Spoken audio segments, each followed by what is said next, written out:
Wahoo Radio Tabiriba Pumnamoku Amukahana Pusparani Laisrumna Taram Nosari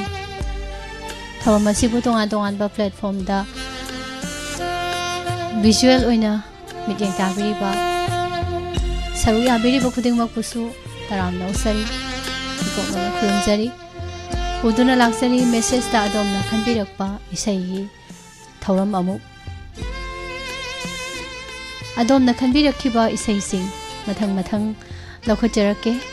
Kari Isai no Habado Tauramasibu Tabiriba Mayam Punna Yeminarasi Isai Tauramasidan Hak Awaba Potabo ina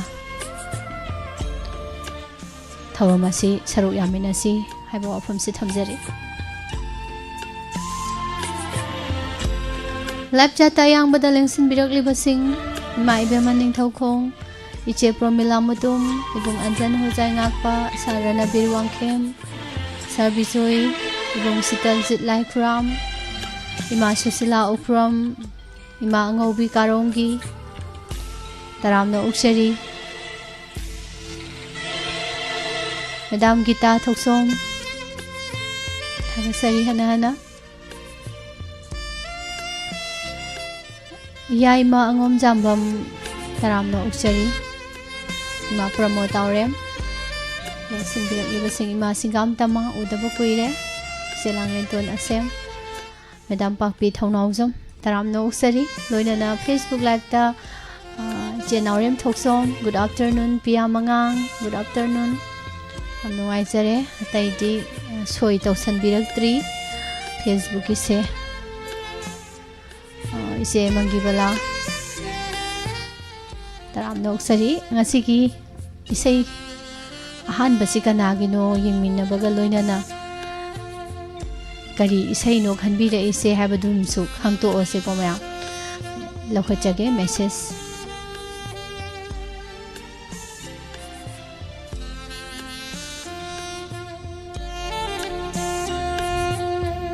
Laimbi Kulangang Gaur Kulangang Gaubaze Pukning Hekta Nuksi Handi Miss Isai Amata Mayam Punna Taminasi Film Sakhang Daba Pusparani Amadi Ramesandra Sakpa Kari Thada Lauge Hebado Tazage Kamala Kumantem Bishnupur Thiam Lekai Madam Kamala Gi Oile Rame Say Se Kari Thada Lauge Se Hojiksi Mo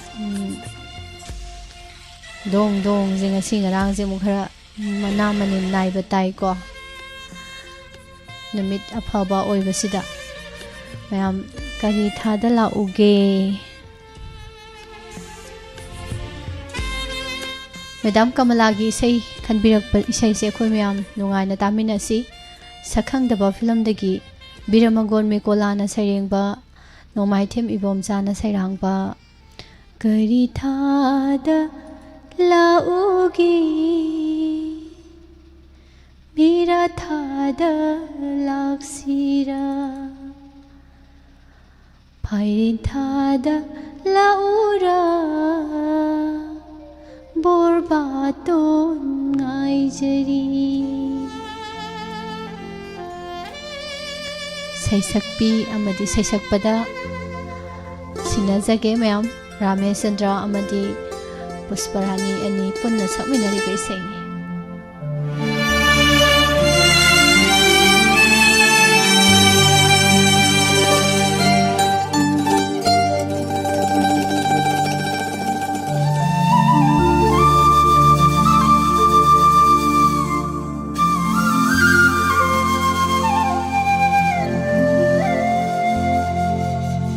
Kari Thada Lauge Mera Thada Laksira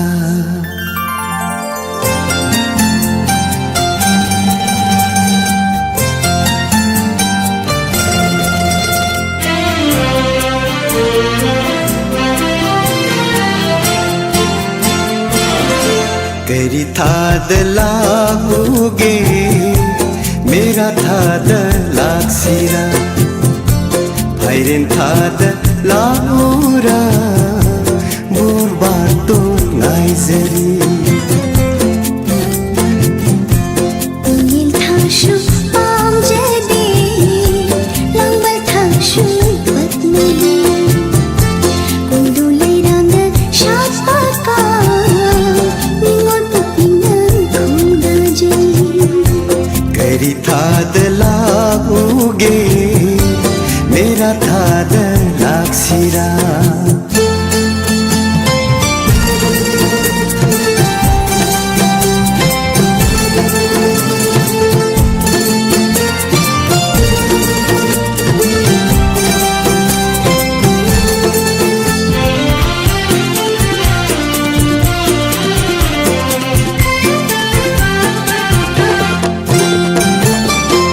Kalin may salandringay Inganong zu nang dringay Ngay zaramge laira sangda Kaubigan pamubi Nang bungay duna Nonggaw bisik lagum Aigi itaw na Nongin sikla oirani Singna paray Thadok lo ne Singna wakal Thadok lo ne Aina lepliye Ingil thashu paam jadi Langbal thashu khat medi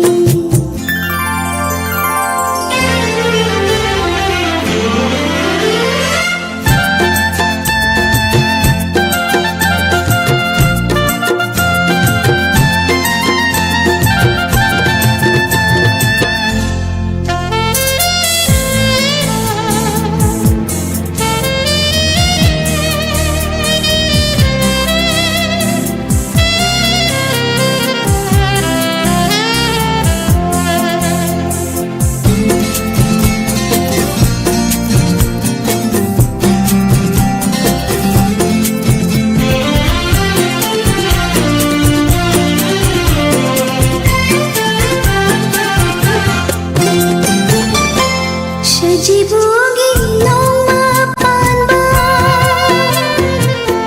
Nini panba hiyangai Ipam lamdam nung shiba Yung haldi yung panguba Hayrang at hoiba Pantawin kol day Lay how lay do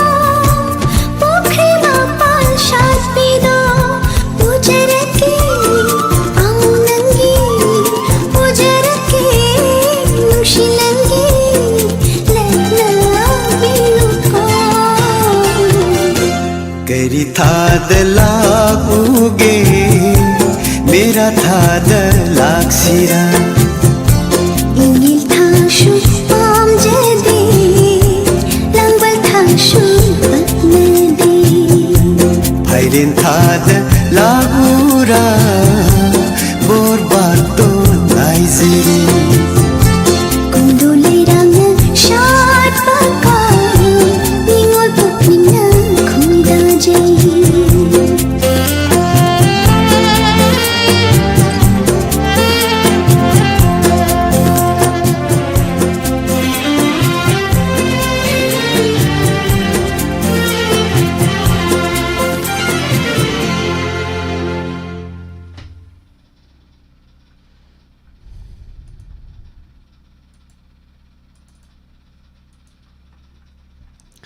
Madam Kamala na khanbirak pa isay sidi naha su ahal su wakal adum nungon hanba isay ni hay tare ko ahal na su yaba naha na su yaba isay amakhak ni matam pumbada evergreen oiraga dum leira dawba kaka Churanjoy Miss Isay nuksibagi aroibadi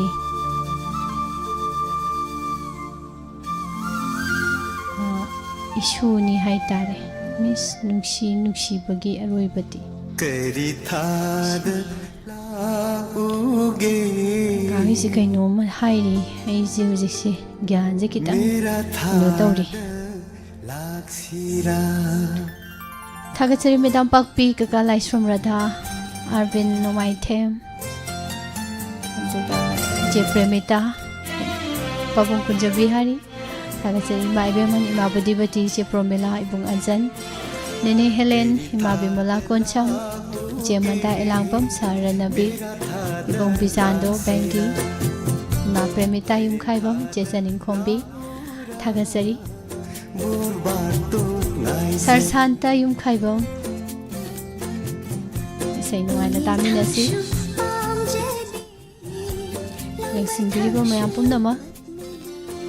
karinoibu madanam jo hairi sigi film se yengbada yamna pen de hero se awaba yamna nangne na hai sakhangdaba film gi hoi film oiraso yam mi bu yam otladi yam kano wahan awaba piradi khoidau sawat ba ma de dum yawbane bo chummi ima sobita soibam taram no sari duga Facebook live ta laibiri basing Robinson Piamangang Sir Bimol Sir Robin Kumujam good afternoon the great June of rising day react proposal bibirei thank you Sir Robin koi pumnamak adugumnaba laihoi khraba athaubi singdugi lingjen duma akhoi khuding makta chen bangamba ishorna pinabi bo oresanu ba mama leba nungsi ba chumbagi da makta sibagi da ba ei paki da mak thawai thadokpada pamu da ba adugumba thauna lingjen mari pak nungsi bagi do ishorna hauji lehori ba akhoi khuding makta adugi thauna duma pibi bo oresan mathagi ise lokachege kanana khanbirakpano haibado yengminarsi Miss Pusparani ise mata tajage hamomna bana sakpa nungshiraba aigi thawai manga kaidawngai kainagani tabiningbadi karongdagi Lokeshwar Radhe Ranjana Bijentimala Jamuna Kumari Tombi Angaubi Miss Yauna mayam puna tajage soidana thabiro o Miss na haibire Karongi sei khalaktra male handakti na khallubane do karong si leirami swaida fajabe sei ni mayam haurak tole se pungning se nungsi be se tawis karong mai ke je pungning nungsian mayam hai sei khanlaga kamai tawdoino khangde je ima ngobina thoal baga tani ima ngobina lamjing dana tawrini se ina di khara thaban chongba yaba isei du su khara marak ta khala o haibani da sum pungning ji sum nungsi handana sum leiradi yararo haiba loi wakhan loi singli nauri loi sondarani haiba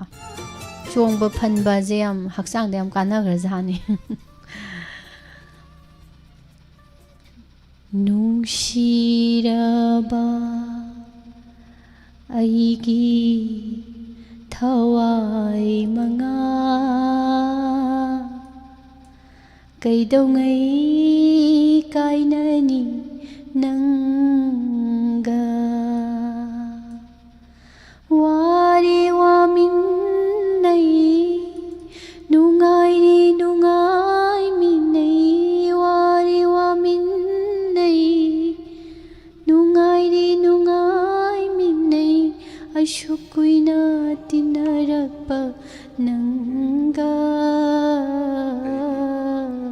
sidabu kamai pukning ji nungsiroi duino haibanida edi oza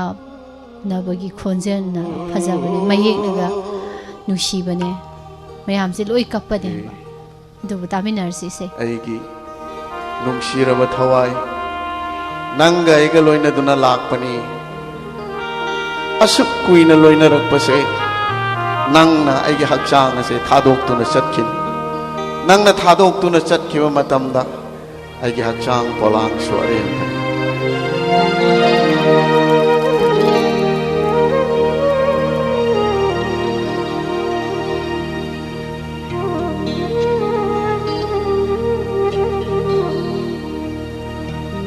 nungsiraba aigi thawai manga kaidongai kainani nanga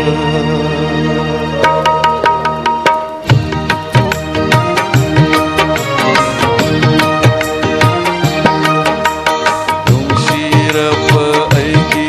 thawai manga kaidongai kainani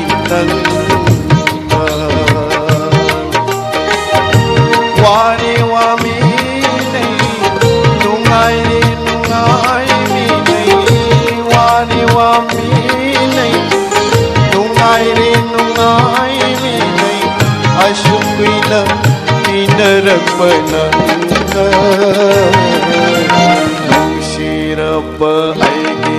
ꯊꯋꯥꯏ ꯃꯉꯥ ꯀꯩꯗꯧꯉꯩ ꯀꯥꯏꯅꯅꯤ ꯅꯪ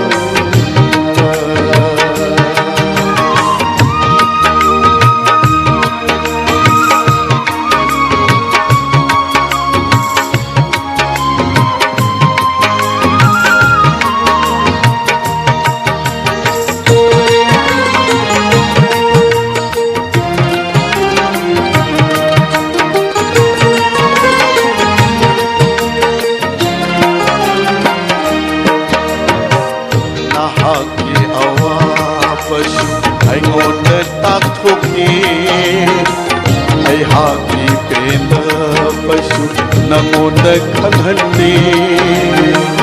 नहाकी अवाबसु ऐंगोद ताथोकी ऐहाकी पेनबसु नमोद खलहल्ली वारी वामी नहीं नुंगाई नुंगाई वारी वामी नहीं नुंगाई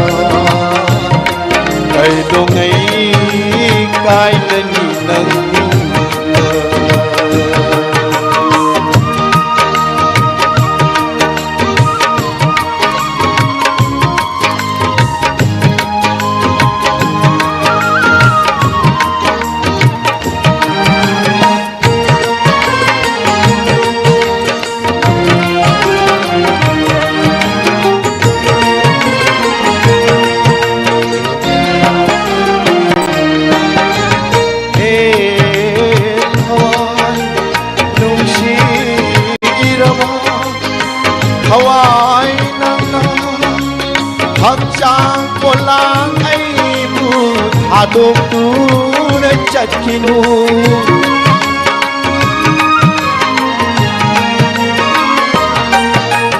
Hey Hawaii Nushirama Hawaii na Hamshang kola aimu Adoptur chakinu Panchabhutna sawa Aigi hapchang kolami Panchabhutna sawa Aigi hapchang kolami Inchini malina nong sholo Nungshiraba aigi hawai manga Ay dongay kailani nang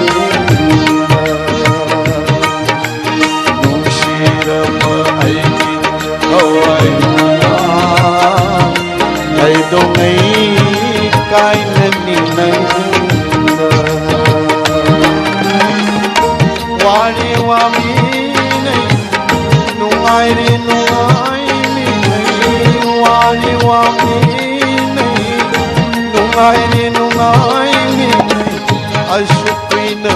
pinaragpana Shirapa aigi hawai mana Kay dongay kay nanilang Nung shirapa aigi hawai mana Kay dongay kay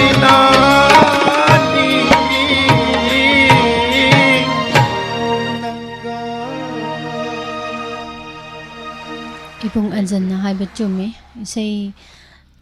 tabada phajaba natana ko tapla si thilliba tapla jibo phajai hai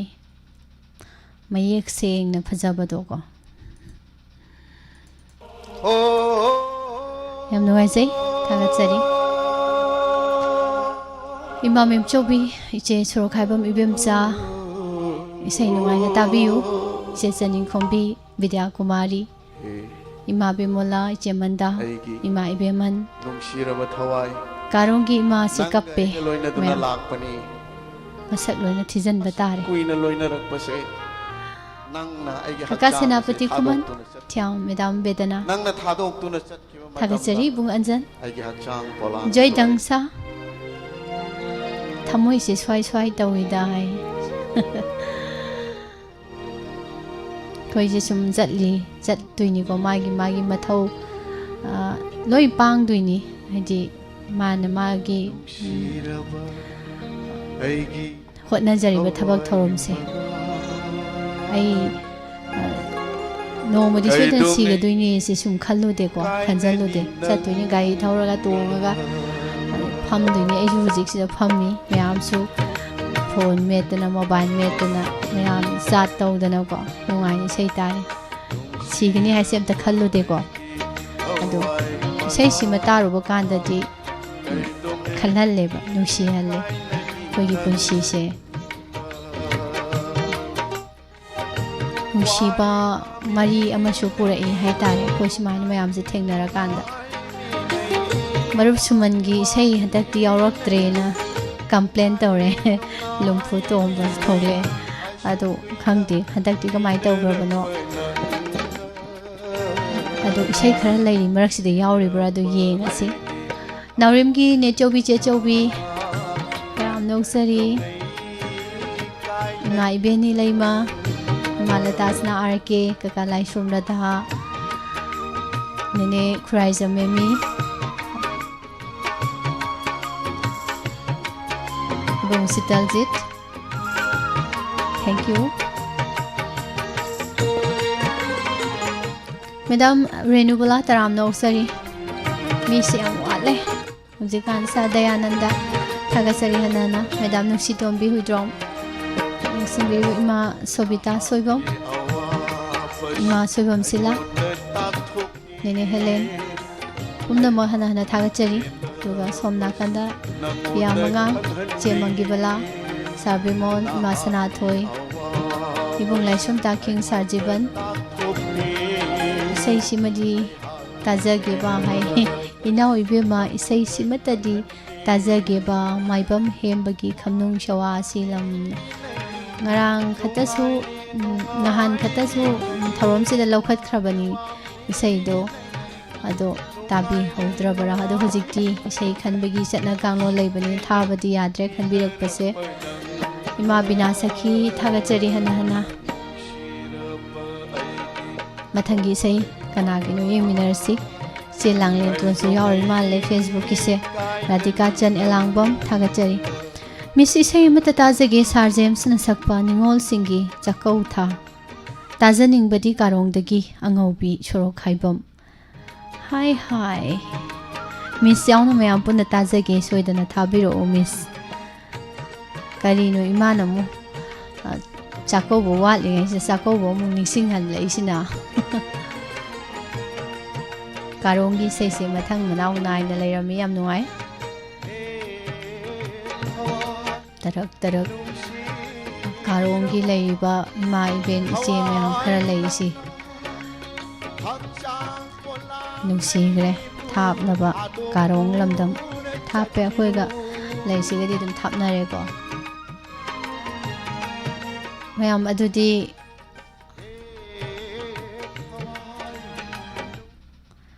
ima ngobina khala iba isai simu harau na taminar sinungaina handak kisidi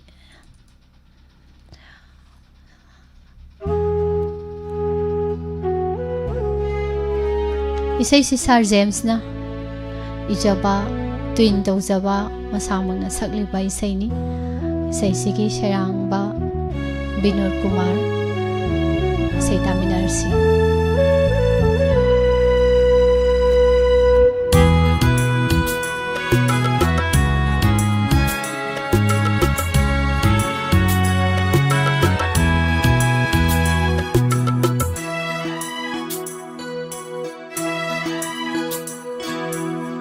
Ningol singi jakau tha lakle hiyang gai di ningol jakau tha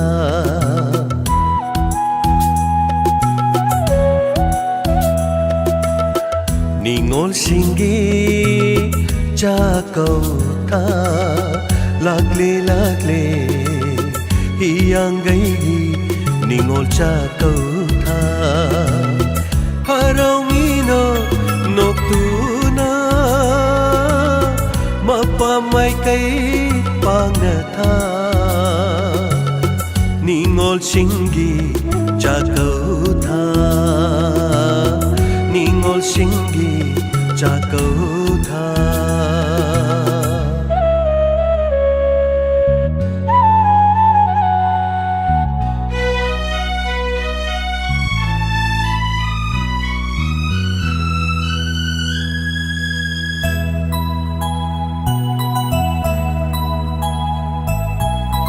Laijaba kharadang shetla charaga yaujaningna mapam lamdam ningol singna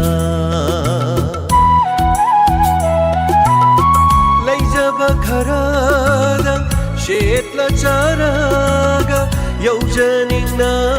mapam lamdam ningol singna Thengnarani mabung mopa masung mamanabising Thengnarani mabung mopa masung mamanabising Pugmen paumen naraga hauki bawari kaya ningsing duna Tengtharani chakrabat hawai mitlu pirana Ningol singgi cha kau tha lakle lakle hiyang gai gi ningol cha kau tha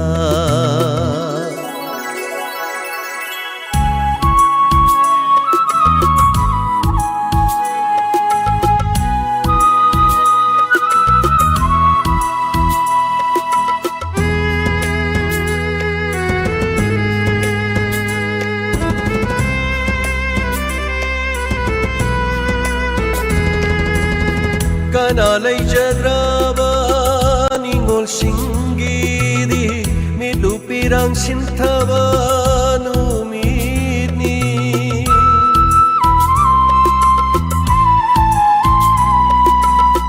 Kanalay jadraba ningol singgi di midupirang sintaba numidni Cheptha cheptha yeng jari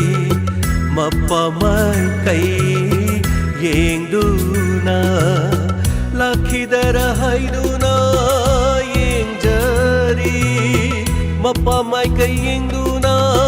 mitupirang kangdana ningol singgi cha kau tha lakle lakle hiyang gai ningol cha kau tha harawino noktuna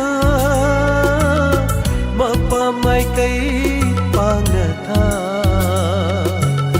ningol singgi cha kau tha ningol singgi cha kau tha ningol singgi cha kau tha lakle lakle hiyang gai gi ningol cha kau tha hiyang gai gi ningol cha kau tha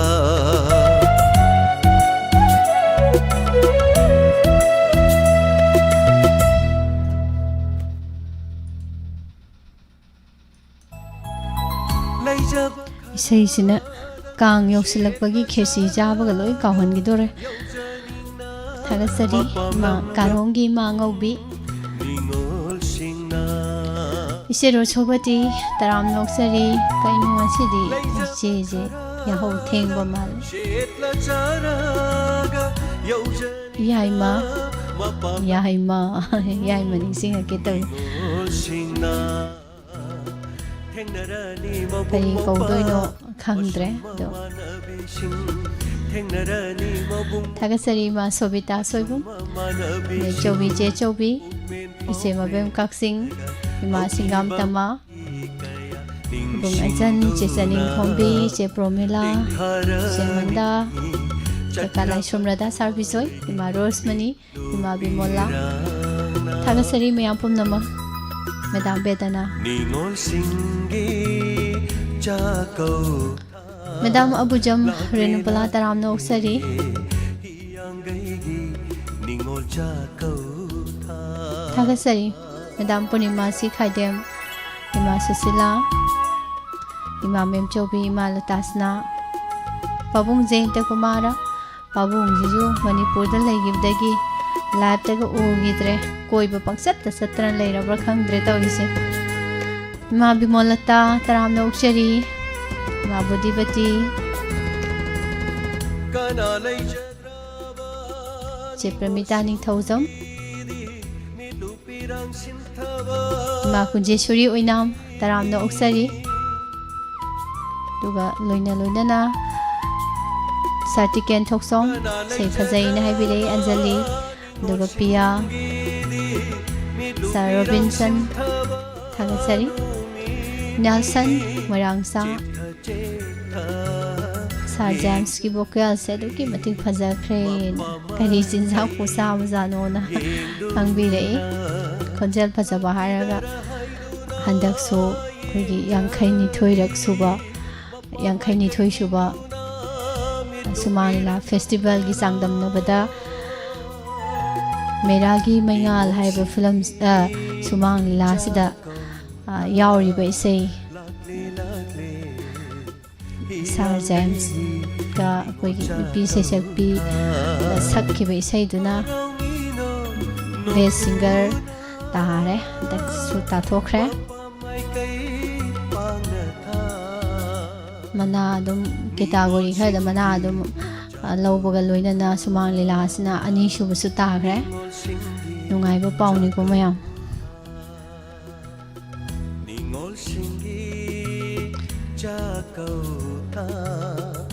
Indom Zagi say Aroi Badam to Sakpira Muay Indom Zagi, Indom Zagori, want any Indom Zago do you tozi? Aroi with the Salaki Sako with the Carino. So I'm at Angela confused, any Indom Zago do run train on the Indom Zako Ramatauri. No Makako men Pirak Badam Yang again. Miss, good afternoon. Isayamata Kanjage, Hosai, Nobin Nasakpa. ꯑꯩꯈꯣꯏ ꯁꯦ ꯃꯩꯇꯩꯕꯨ ꯃꯥꯜꯂꯛꯇ꯭ꯔꯦꯗ ꯍꯥꯏꯕ ꯏꯁꯩꯗꯣ ꯑꯃꯨꯛꯇ ꯊꯥꯕꯤꯔꯛꯎꯕ ꯑꯦꯁꯃꯦꯁ ꯏꯖꯔꯛꯂꯤꯕ ꯏꯗꯣꯕ ꯈꯨꯔꯥꯏꯖꯝ ꯄꯤꯁꯨꯝꯗꯒꯤꯅꯤ ꯍꯥꯏꯕꯤꯔꯦ ꯏꯕꯨꯡ ꯗꯣꯕꯁꯦ ꯏꯀꯣꯏ ꯀꯣꯏ ꯏꯁꯩ ꯈꯜꯂꯛꯄꯗ ꯏꯀꯣꯏ ꯀꯣꯏꯅ ꯈꯜꯂꯛꯏꯁꯤ ꯀꯩꯅꯣ ꯑꯝꯇ ꯊꯥꯕꯤꯔꯛꯎꯕꯒ ꯍꯥꯏ ꯅꯠꯇ꯭ꯔꯥ ꯏꯁꯩꯁꯦ ꯌꯥꯝ ꯐꯖꯕ ꯌꯥꯝ ꯑꯥꯔꯊ ꯂꯩꯕ ꯏꯁꯩꯅꯤ ꯃꯌꯥꯝ ꯃꯨꯟꯅ ꯇꯥꯃꯤꯟꯅꯁꯤ Nungaina, Ibong Dobana, Kadbirak Lise. Kudol Tamzage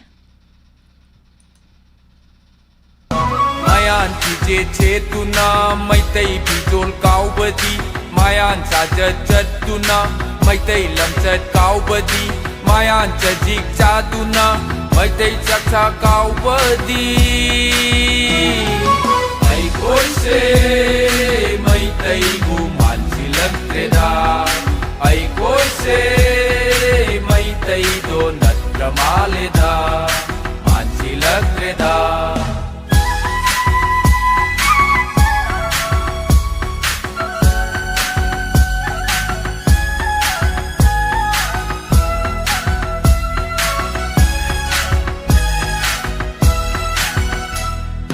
Devi Puja Yaure,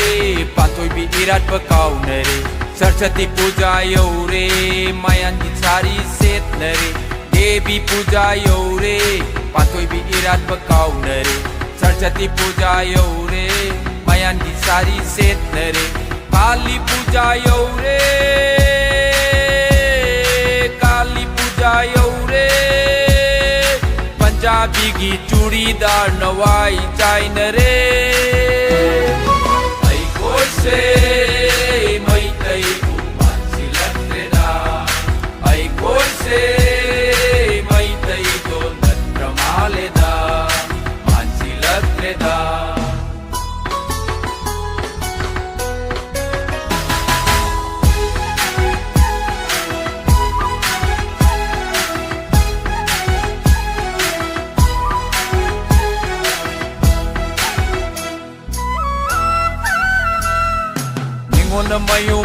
पानबगा लाइपक्ता सिंदूर तैसिले लाइरिक तो खजिक्तंग हैबदा मायांगी ओजा उइनिंगले निंगोलना मयूम पानबगा लाइपक्ता सिंदूर तैसिले लाइरिक तो खजिक्तंग हैबदा मायांगी ओजा उइनिंगले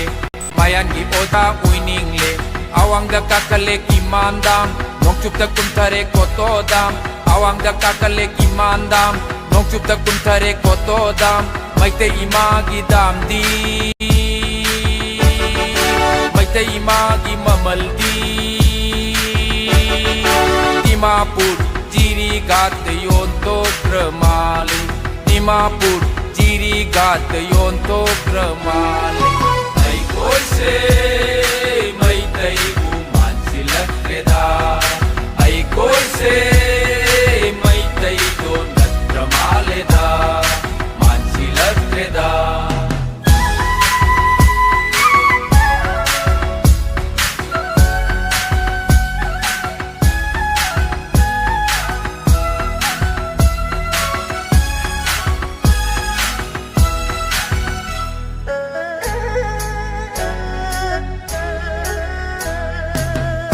Puya papa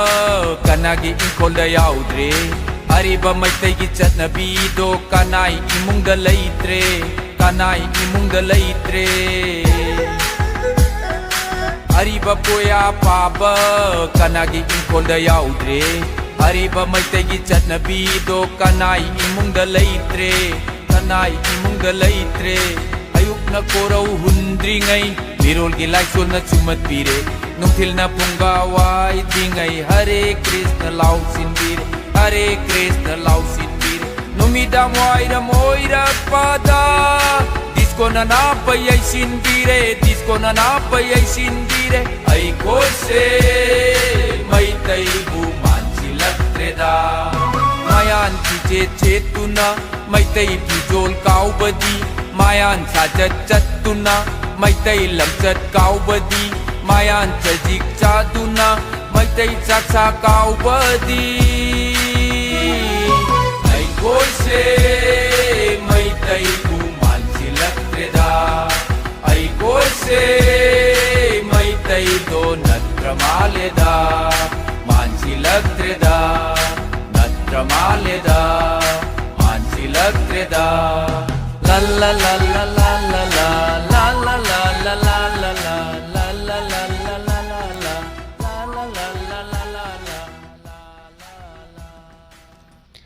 ꯑꯩꯗꯤ ꯏꯁꯩ ꯃꯌꯦꯛꯁꯦ ꯌꯥꯝꯅ ꯂꯥꯏꯛ ꯇꯧꯏ ꯌꯥꯝ ꯐꯖꯩ ꯍꯥꯏꯇꯥꯔꯦ ꯊꯥꯒꯠꯆꯔꯤ ꯐꯖꯕ ꯏꯁꯩ ꯑꯃ ꯃꯌꯦꯛꯁꯦ ꯂꯦꯡꯕꯤꯗꯅꯀꯣ ꯄꯨꯊꯣꯛꯄꯤꯕ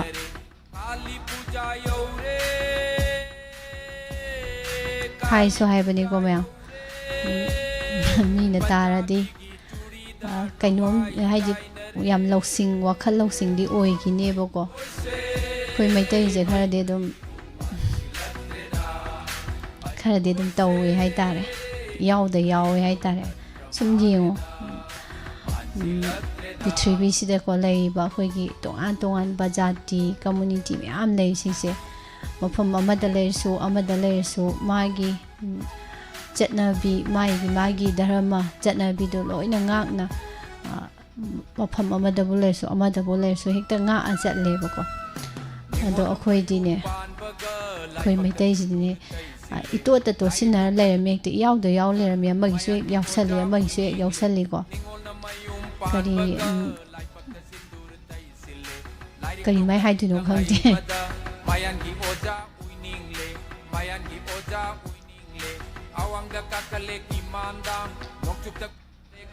ꯌꯥꯝ ꯅꯨꯡꯉꯥꯏꯖꯩ ꯃꯌꯥꯝ ꯄꯨꯝꯅꯃꯛ ꯏꯆꯦ ꯋꯥꯈꯥꯒꯤ ꯏꯆꯦꯕꯦ ꯏꯃꯥ ꯏꯕꯦꯟꯅꯤ ꯄꯥꯕꯨꯡ ꯖꯌꯦꯟꯇꯀꯨꯃꯥꯔꯥ ꯃꯦꯗꯥꯝ ꯔꯦꯅꯨꯕꯂꯥ ꯏꯃꯥ ꯕꯤꯂꯥꯁꯤꯅꯤ ꯊꯥꯒꯠꯆꯔꯤ ꯃꯤꯁꯤ ꯏꯁꯩ ꯌꯥꯝ ꯐꯖꯩ ꯁꯤꯡꯒꯔꯗꯨ ꯀꯅꯥꯅꯣ ꯍꯥꯏꯕꯤꯔꯝꯃꯣꯅ ꯍꯥꯏꯕꯤꯔꯛꯄꯅꯤ ꯁꯥꯔ ꯌꯥꯏꯃ ꯍꯥꯏꯁꯦ ꯌꯥꯝ ꯄꯛꯇꯦꯕꯀꯣ ꯍꯥꯏꯗꯤ ꯌꯥꯏꯃꯗ ꯁꯥꯔꯒ ꯍꯥꯏ ꯁꯥꯔ ꯌꯥꯏꯃꯒ ꯍꯥꯏꯁꯦ ꯀꯔꯤ ꯀꯧꯖꯗꯣꯏꯅꯣ ꯈꯪꯗꯦ ꯁꯤꯡꯒꯔꯁꯦ ꯍꯣꯖꯥꯏ ꯅꯣꯕꯤꯟ ꯍꯥꯏꯕꯅꯤꯀꯣ ꯍꯣꯖꯥꯏ ꯃꯆꯥ ꯑꯣꯏꯕꯒꯤꯔ ꯈꯪꯗꯦ ꯌꯨꯝꯅꯥꯛꯇꯤ ꯀꯩꯅꯣ ꯇꯧꯗ꯭ꯔꯦ ꯑꯩꯈꯣꯏ ꯁꯨꯝ ꯍꯣꯖꯥꯏ ꯅꯣꯕꯤꯜ ꯍꯥꯏꯔꯒ ꯑꯗꯨꯃꯥꯏꯅ ꯑꯗꯨꯝ ꯈꯪꯅꯔꯦ ꯁꯤꯒꯤ ꯁꯩꯁꯛꯄꯁꯤꯒꯤ ꯗꯤꯇꯦꯜꯁ ꯏꯕꯨꯡ ꯑꯟꯖꯟꯅ ꯈꯤꯇꯪ ꯍꯥꯏꯕꯤꯔꯛꯑꯁꯨ ꯑꯗꯨꯝ ꯅꯨꯡꯉꯥꯏꯖꯅꯤ ꯈꯜꯂꯤ ꯅꯦꯅꯦ ꯑꯔꯨꯅꯤ ꯊꯥꯒꯠꯆꯔꯤ ꯂꯥꯏꯚꯇ ꯂꯦꯡꯁꯤꯟꯕꯤꯔꯤꯕ ꯄꯨꯝꯅꯃꯛ ꯑꯗꯨꯒ ꯃꯤꯁ ꯆꯩꯅꯥ ꯐꯤꯂꯝꯒꯤ ꯏꯁꯩ ꯃꯇꯦꯛ ꯑꯃꯠꯇ ꯁꯛꯄꯤꯔꯝꯃꯣꯅ ꯍꯥꯏ ꯑꯁ ꯆꯩꯅꯥ ꯐꯤꯂꯝꯒꯤ ꯏꯁꯩꯗꯨꯗꯤ ꯑꯩꯗꯤ ꯇꯜꯂꯤ ꯏꯇꯩ ꯊꯣꯛꯅꯩ ꯆꯩꯅꯥ ꯐꯤꯂꯝꯁꯦ ꯑꯅꯤ ꯁꯨꯕꯅꯤꯅꯀꯣ ꯑꯃ ꯑꯔꯤꯕꯗꯨꯕꯨꯗꯤ ꯀꯩꯅꯣ ꯇꯧꯋꯦ ꯑꯗꯨꯒ ꯑꯅꯧꯕꯁꯤꯗꯤ ꯏꯇꯩ ꯊꯣꯛꯅꯩ ꯍꯥꯏꯁꯤꯅꯤ ꯁꯥꯇꯤꯀꯦꯟ ꯄꯤꯌꯥ ꯃꯉꯥꯡ ꯏꯆꯦ ꯃꯪꯒꯤ ꯕꯂꯥ ꯊꯥꯒꯠꯆꯔꯤ ꯁꯥ ꯔꯣꯕꯤꯟ ꯑꯗꯨꯒ ꯏꯟꯗꯣꯝꯆꯥ ꯊꯣꯛꯀꯗ꯭ꯔꯥ ꯀꯧꯖꯕꯅꯤ ꯃꯤꯁ ꯋꯥꯔꯧꯕꯤꯔꯣꯏ ꯑꯩꯒꯤ ꯏꯃꯥꯒ ꯁꯛ ꯃꯥꯟꯅꯕ ꯑꯗꯨꯗ ꯏꯃꯥꯅ ꯈꯔ ꯍꯟꯒꯗ꯭ꯔꯥꯅ ꯀꯧꯖꯕꯅꯦꯅ ꯍꯥꯏꯕꯤꯔꯛꯑꯦ ꯅꯦꯁꯜꯒꯤꯁꯦ ꯀꯩꯁꯨ ꯀꯥꯏꯗꯦꯌꯦ ꯋꯥꯔꯧꯕ ꯀꯩꯁꯨꯝ ꯂꯩꯔꯣꯏꯌꯦ ꯁꯨꯝ ꯊꯥꯖꯗꯕꯗꯣ ꯑꯗꯨꯒꯤ ꯋꯥꯔꯤꯅꯤ ꯏꯟꯗꯣꯝꯆꯥ ꯀꯧꯗꯣꯏꯕ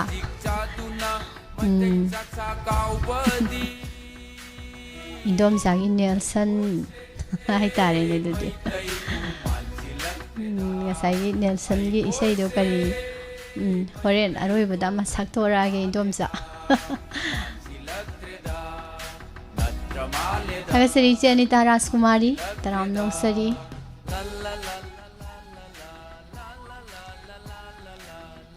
ꯃꯊꯪꯒꯤ ꯏꯁꯩ ꯀꯅꯥꯅ ꯈꯟꯕꯤꯔꯛꯄꯅꯣ ꯑꯃꯨꯛ ꯌꯦꯡꯉꯁꯤ ꯀꯣꯃꯦꯟꯗꯤ ꯄꯥꯔꯒꯗꯤ ꯌꯥꯝ ꯅꯨꯡꯉꯥꯏꯕ ꯑꯗꯣ ꯀꯣꯃꯦꯟ ꯄꯥꯕꯁꯦ ꯃꯇꯝꯁꯦ ꯍꯦꯛꯇ ꯂꯧꯕ ꯑꯗꯨꯅꯅꯤ ꯃꯌꯥꯝꯅ ꯀꯣꯃꯦꯟ ꯄꯥꯕꯤꯗ꯭ꯔꯦꯅ ꯑꯃꯨꯛ ꯍꯥꯏꯔꯛꯄꯁꯤꯗꯀꯣ ꯃꯤꯁ ꯏꯁꯩ ꯑꯃꯠꯇ ꯇꯥꯖꯒꯦ ꯑꯩ ꯖꯤꯔꯤꯕꯥꯝꯗꯒꯤꯅꯤ ꯁꯨꯃꯤꯂꯥ ꯀꯧꯖꯩ ꯃꯤꯔꯥ ꯃꯦꯝꯆꯥꯒꯤ ꯆꯥꯏꯔꯛꯂꯅꯨ ꯅꯪꯒꯤ ꯅꯨꯡꯖ꯭ꯔꯦꯡꯗꯣ ꯍꯥꯏꯕꯗꯣ ꯑꯝꯇ ꯇꯥꯖꯒꯦꯅ ꯍꯥꯏꯕꯤꯔꯛꯏ ꯌꯥꯝ ꯅꯨꯡꯉꯥꯏꯖꯩ ꯖꯤꯔꯤꯕꯥꯝꯗꯒꯤ ꯑꯍꯥꯟꯕ ꯁꯔꯨꯛ ꯌꯥꯕꯤꯔꯛꯄ ꯑꯣꯏꯔ ꯃꯥꯜꯂꯦ ꯁꯨꯃꯤꯂꯥꯁꯦ ꯃꯦꯗꯥꯝ ꯁꯨꯃꯤꯂꯥꯁꯦ ꯀꯣ ꯊꯥꯞꯂꯕ ꯖꯤꯔꯤꯕꯥꯝ ꯂꯝꯗꯝꯗ ꯊꯧꯔꯝ ꯑꯁꯤꯕꯨ ꯇꯥꯕꯤꯔꯒ ꯁꯔꯨꯛ ꯌꯥꯕꯤꯔꯛꯄꯁꯦ ꯄꯨꯛꯅꯤꯡ ꯋꯥꯈꯜ ꯅꯨꯡꯁꯤꯕ ꯑꯃꯁꯨꯡ ꯅꯨꯡꯉꯥꯏꯕ ꯌꯥꯝ ꯐꯥꯎꯋꯦ ꯍꯥꯏꯇꯥꯔꯦ ꯑꯩꯈꯣꯏꯒꯤ ꯊꯧꯔꯝꯁꯦ ꯅꯨꯡꯉꯥꯏꯅ ꯌꯦꯡꯕꯤꯕ ꯇꯥꯕꯤꯕꯗꯣ ꯖꯤꯔꯤꯕꯥꯝꯗꯁꯨ ꯇꯥꯔꯤ ꯀꯥꯅ ꯈꯪꯕꯁꯤꯗ ꯑꯗꯨꯗꯤ ꯃꯌꯥꯝ ꯃꯦꯗꯥꯝ ꯁꯨꯃꯤꯂꯥꯒꯤ ꯏꯁꯩꯁꯤ ꯑꯃꯨꯛ ꯑꯩꯈꯣꯏ ꯇꯥꯊꯣꯛꯑꯁꯤꯅꯦꯀꯣ ꯃꯦꯗꯥꯝ ꯆꯥꯏꯔꯛꯂꯅꯨ ꯍꯥꯏꯕꯅꯤ ꯑꯗꯨꯅ ꯆꯥꯏꯔꯛꯂꯅꯨ ꯅꯪꯒꯤ ꯅꯨꯡꯖ꯭ꯔꯦꯡꯗꯣ ꯀꯧꯔꯛꯂꯅꯨ ꯊꯣꯛꯂꯛꯎ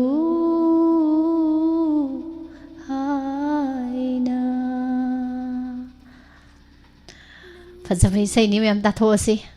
BS ꯁꯤꯗꯪꯒꯤ ꯃꯌꯦꯛꯇ ꯕꯤꯁꯦ ꯃꯣꯏꯔꯥꯡꯊꯦꯝꯅ ꯁꯩꯔꯥꯡꯕ ꯃꯤꯔꯥ ꯃꯦꯝꯆꯥ ꯐꯤꯂꯝꯒꯤ ꯏꯁꯩꯅꯤ ꯁꯩꯁꯛꯂꯤꯕꯤ ꯃꯥꯏꯕꯝ ꯔꯣꯁꯤꯕꯤꯅ chayraklanu nangi nungjingdo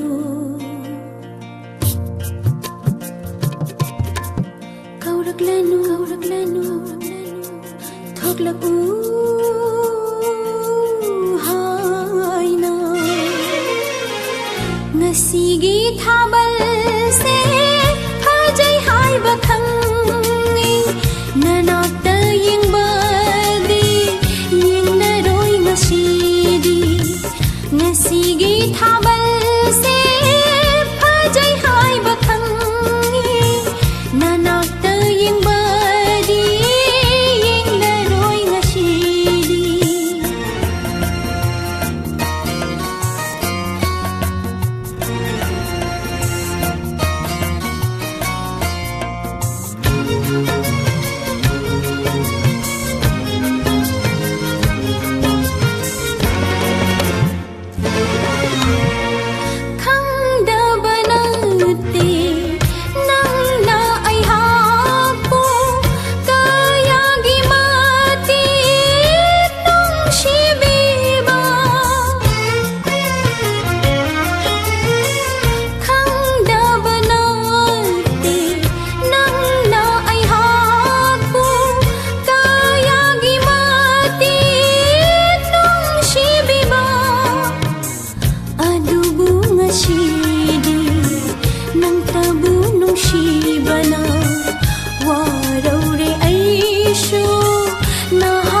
साजता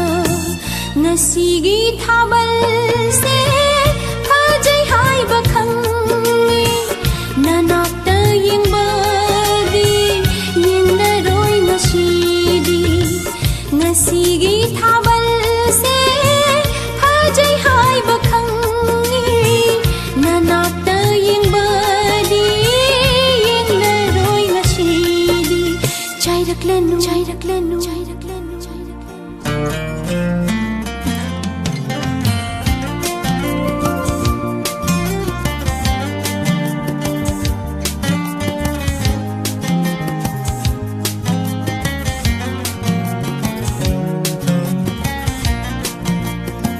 माना हाइबदी गुदाम की थबा अमा तवे हाइने मागी गोदाम दुबु कदाइदनि हाइगेने मागी दुबु मेजोर खुन हाइब्रा स्वाइदि खंगे असवाय हंगै Sichey theme Jin बंगमद्रे ngasiदी khanghoda nangtabu uning bana ngauraba thamoy she thim jin bangmdre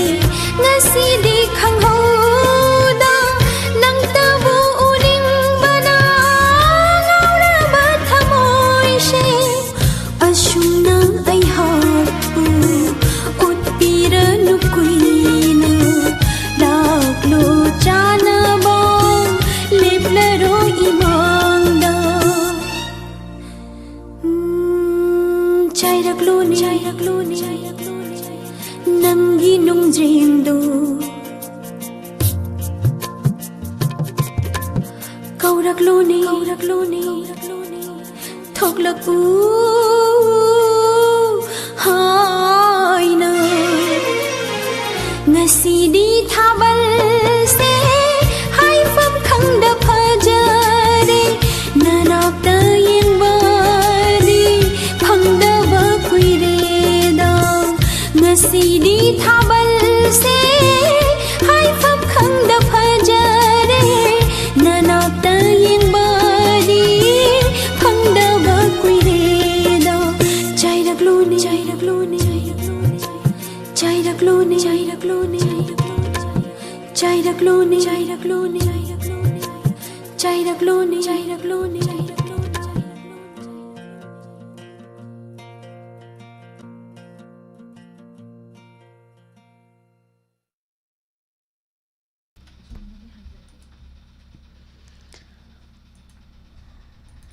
Saisidi lap kraga khangla inusiba dugi mawongni tawrisi ngasai chairakhlanu hairambani loisalakpada chairakhloni namu haijale sum chaira amaga chaira khidabduda nungairakdaba chani ko amuk sai haningakpado Vidya Kumari taram noksari Chero Sobati Madam Renubala Ima Ibeni dugi che Pramita Ibung Anjan Ima Sobita Sarkorom Robindro Ima Ibeman Chemanda Chesanin Khomdi Thagachari Mistandan Ima Wahengbam Fajabi Kainu mayam se noktana loi leramnisna wari khanghaudre Nene Aruni taram noksari ma karongi angobi soro khaibam je thaibe manamarakpam karibu parman tawni onthokna phajakre ise na pamjabani habra isai se oramdaw male se aidi engonda harai goini mo hang Sar Dayananda Ima Rosmani Thagasari Sarbisoi Haujikti Nungzrengi Mahutta Ponda Tring Tring Nai Chumme Adusu Tring Tring Je Haujikti Kanoto Yam ka King Traponida Hera Yam Fazadaba Londa Dago Nawa Lauti Sida Loi Laina Greba Ima Kedabati Kontosam Tagachari Hanana Sar Suran Sar Koge Torika Kasuran Joy Sairak Lanu Nangi Nungsring Do पालदी नारनी याम नुंगाइजे madam Omita इचे असालता थागतसरी से सकयेनबी कौबदसी थौबगै सुम येंगाके तौबनी लेबिबसिंग सरपम हैबा miss तंतन कका लाइसुमरदा इसै नुंगाइरगा यारेदको सार रोबिन वाटरमेलन और माने नुंसा साबसिदा जेनिता राजकुमारी दुगा मैडम पाकपी अंजलि चे प्रमिता पिया रॉबिन्सन थागतसरी मिस अरोइबगी सै दोमबसु अंगानबा फिल्मगी सै पोकंगमद्रबा ताइबंग मपोकता हाइना सैहोबदुम तंग सकपिरकलदि हम नुंगाइजगनी ना हाइबिरे इसाने सलना हाइरेबे सै से सक्ति हम सकनिंगे कमाइ तौनी दो हाइ मयेक से फारम दोइ मानदे हाइफे ट्राई तौर सुम येंगे को पोकंगमद्रबा ताइबंग मपोकता अमंबना आइगी मारूपनी अंगान बशरू फंगद्रबी मीमानबा ngamद्रबी आइगी पुंसिनी पोकपगी मामल याउद्रबी पोकपगी माही यानद्रबीनी पोकंगमद्रबा ताइबंग मपोकता अमंबना आइगी मारूपनी मीमानबा ngamद्रबी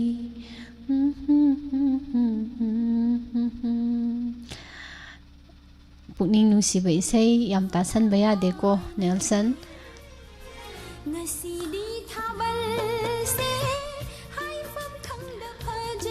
नुंगाइबा वखन दुगे अचौ असांगी मंग ड्रीम तौगदमनिको इसै सेट सॉन्ग अदगी पुकनिंग नुसिबा इसै अंगांग सिंग सिगुंबा वखन कनो तौबा इसै डाउन चटकदबा इसै याम तोइना ताबा यादे अदुना मते खजिक्तंग दुखतंग सकलैनि अइना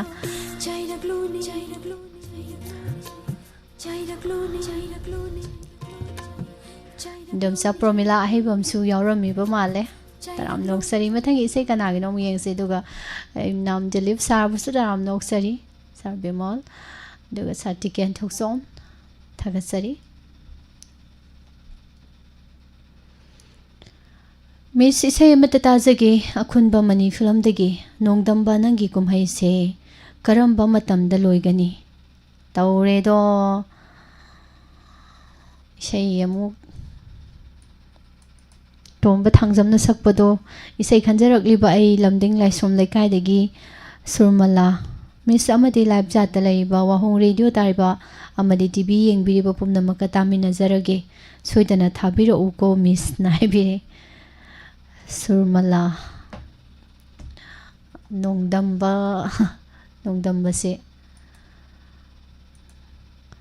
नोंदंबसे फै हाइदुरा फत्ते हाइदुरा खंद्रेको तौरिसे कनागुम्बिसिंगददी पंगफादा फरगा अखोई खरदना दुम फत्तना तौरबरा कैनोम तौबा इसैनि तौइसे ताथोक्से नोंदंबगी कुमहैसे अखोई आई ओइनदी इतै थोकना जै इसैसे रोमी मैतैना सैरेंबा दुगा तोंबा थांजम सैसक्लिबा मसामकना सैरांबा अखुनबा मनी फिल्मगी नोंदंबा नंगी कुमैजे साथीना हाइनद्रे हाइजिने आइदि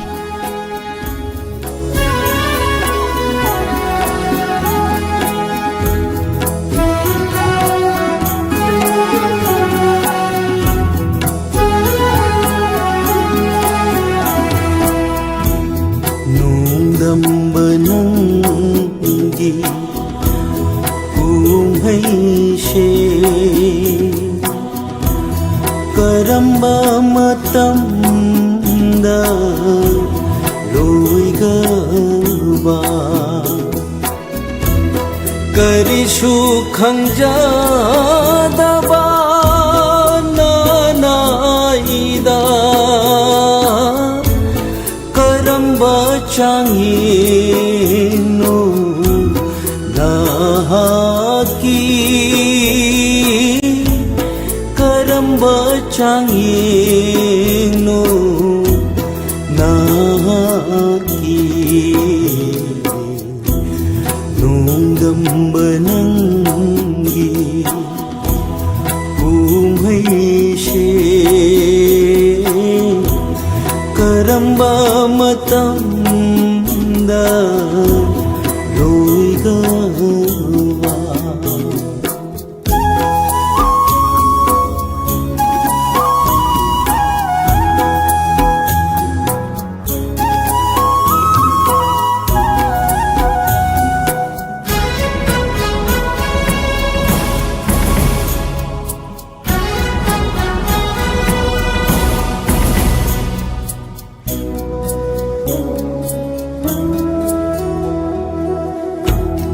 खांबद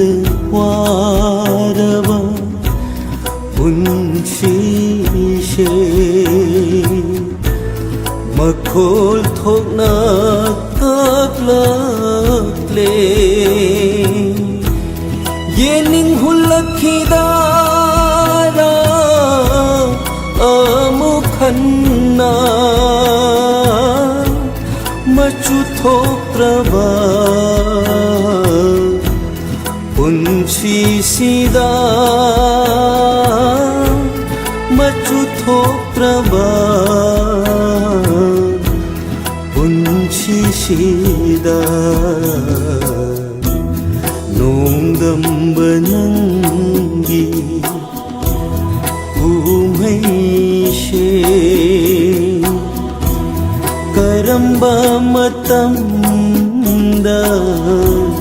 लोइगवा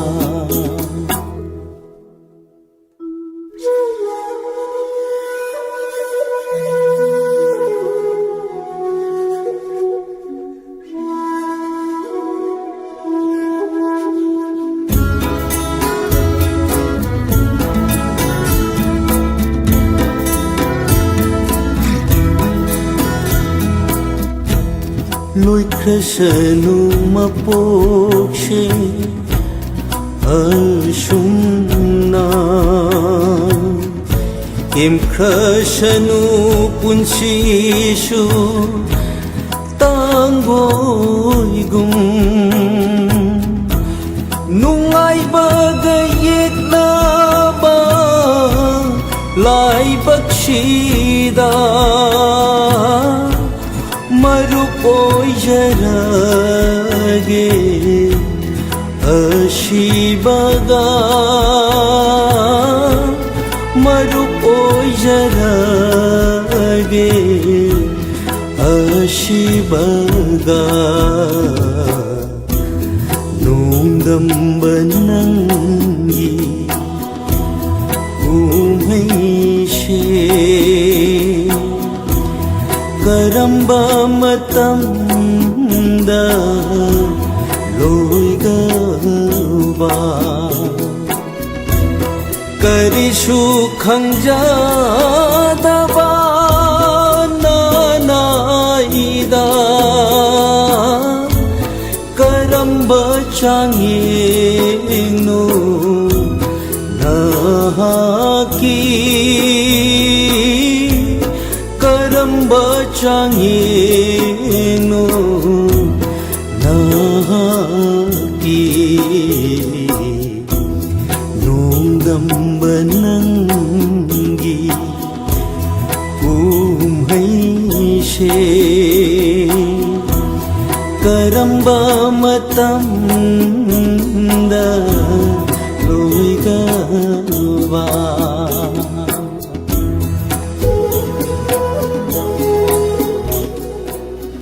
ꯑꯩꯈꯣꯏ ꯁ꯭ꯋꯥꯏꯒꯤ ꯅꯣꯡꯗꯝꯕꯗꯤ ꯐꯣꯔꯦꯟꯗ ꯀꯣꯏꯕ ꯆꯠꯈ꯭ꯔꯕꯔꯥ ꯈꯪꯗ꯭ꯔꯦ ꯃꯌꯥꯝꯅ ꯉꯥꯡꯕ ꯂꯥꯎꯕ ꯑꯝꯇ ꯇꯥꯕꯤꯗ꯭ꯔꯦ ꯇꯧꯔꯤꯁꯦ ꯏꯁꯩꯐꯧ ꯇꯥꯗ꯭ꯔꯦ ꯃꯌꯥꯝꯅ ꯂꯥꯎꯕ ꯉꯥꯡꯕꯗꯤ ꯂꯥꯏꯔꯗꯅꯀꯣ ꯏꯁꯩꯐꯧ ꯇꯥꯗ꯭ꯔꯦ ꯐꯣꯔꯦꯟꯗ ꯀꯣꯏꯕ ꯆꯠꯈ꯭ꯔꯕ ꯖꯥꯠꯅꯤ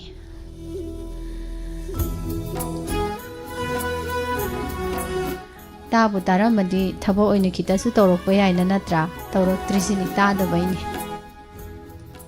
मना यम कल्ले हाय तारेने हौजिकानगी कइनो सिंगसिदिबुको अचौबा अदगी कइनो सिंगसिदिबुको मयै तांबन फंबा सिंगसिदिबुको मथमोइसिनाबुको yam kanba nei manna jing ni yam ta thi ba adu mai taw ma le kai ni che rumita ja hu ka ta ga thola ga noksan bi ga to reisina saga sari ma wahem bom subita ma sasila chongtham premila taram noksari ise siam nungsi hai as kari kana da banoda koina masida pangnong da nungsi tabi do bodin da nam tasu tabi de ima ise mani tombi yumna thaga sari bung anjan moigi modi mana kredoni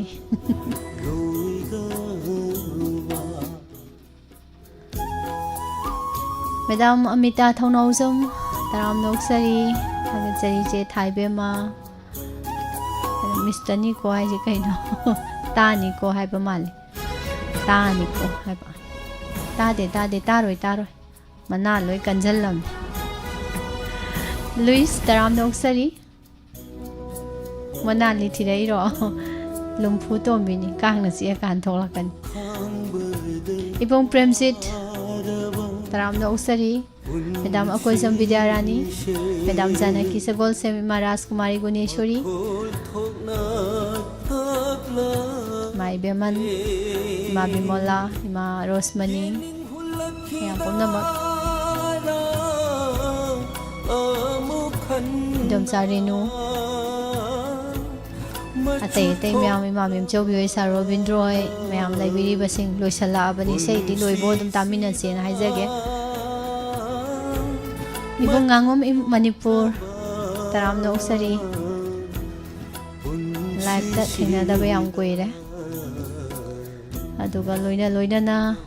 Sa Robin Hogi Party, Che Premita, Anjali, Che Ras Kumari, Anita, Aduga Pia. Long lives from Talking, Sir Bimol, Aduga Robinson, Mayam, Matagi say local arki.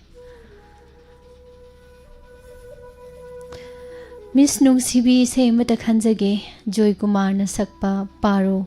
Aigi, Paru. Isay Kanjaragli by Wangzindagi, Ibeni, Tabining Bakar Hapsage, Aigi, Ipuroiba. Ningthauzam Inausa,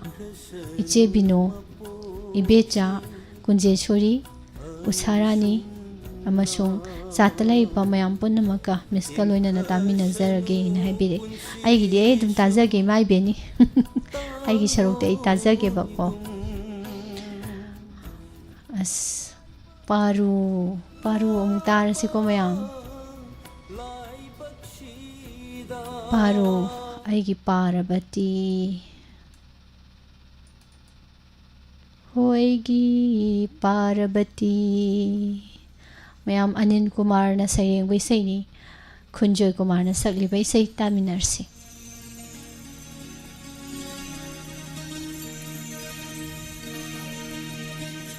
Paru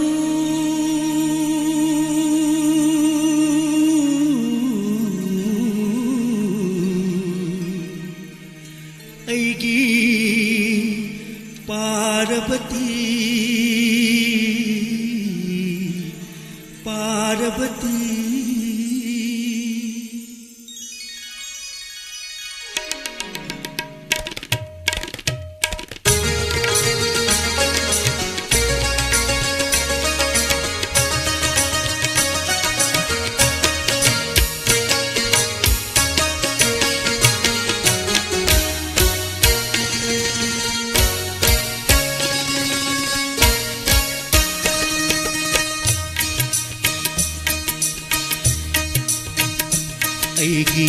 थवाई थवाई ओइरिबी अइगी पुंसी ओइरिबी अइगी थवाई ओइरिबी अइगी पुंसी ओइरिबी मैरावान थांग तुना अइगी लंबी ताकम अइगी थवाई याउद्रबा हचांग से लाके पूरदुना मुंफम तमना नंगी देवदास नंगी देवदास नंगी देवदास नंगी देवदास अइगी थवाई ओइरिबी अइगी पुंसी ओइरिबी पारू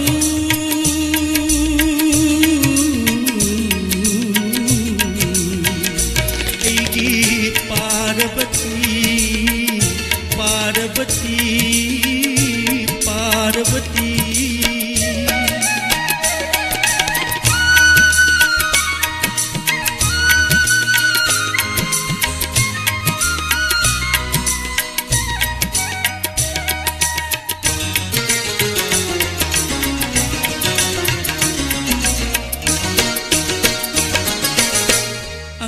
ओइरिङैगी साना मरुनी मथोट कारङैगी नुंसी खोलोइनी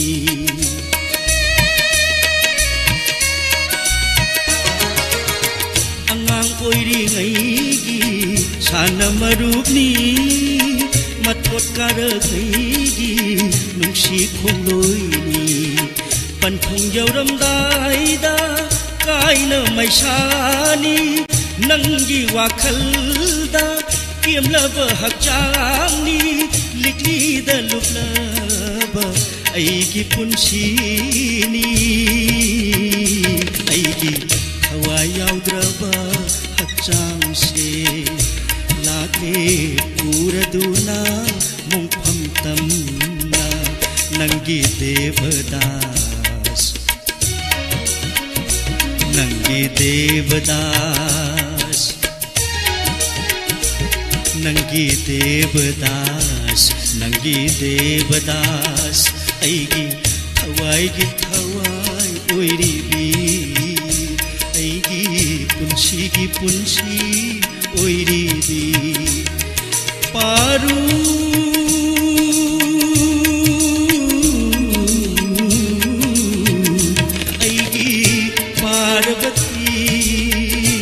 पार्वती पार्वती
सखी बनोमा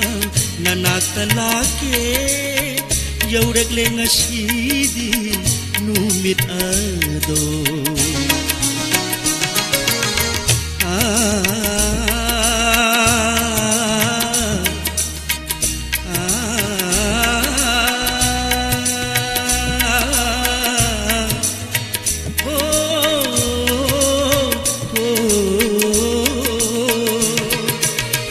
सखी बनोमा ननातला के यौरगले ngasiदी numit ado पुंसीगी अरोइबा खोंचत ओइरानी नंगी थोंगालदा हिपलगे नुंगाइना आवा नुंगाइ कया थादोक्तुना अइगी थवाइ याउद्रबा हक्चांगसे लाके पूरदुना मुंफम तमना नंगी देवदास नंगी देवदास नंगी देवदास नंगी देवदास अइगी थवाइ ओइरिबी अइगी पुंसीगी पुंसी ओइरिबी मैरा वांगना थांगतुना अइगी लंबी काकलमु अइगी थवाइ याउद्रबा कइनोन हे इसे पट लाउं तटलिसिबो इस मतामनिको सिंगुम इसे सुम तोयना तादि चाक सरा अम यैथोस दुम यानी कोइगे इसे सेट सोंग ओइदोइनेबको निंगबा काइबगी इसे ओइदोइनेबको अदोरगसु इसे से नुंगाइबा इपाक अमददि ताहोनली सेट सोंग ओइरगसु इसे मेक्सिगा सुर सिगा चानबा याम नुंगाइ हनबा मयाम फजबा हाइदो ओइहले अइना हाइबदा हाइत्रे मयाम मा इबेनी जी इसे खनबे याम हाइ मथंगदसु फजबा मु खलो याम नुंगाइ से थागसरी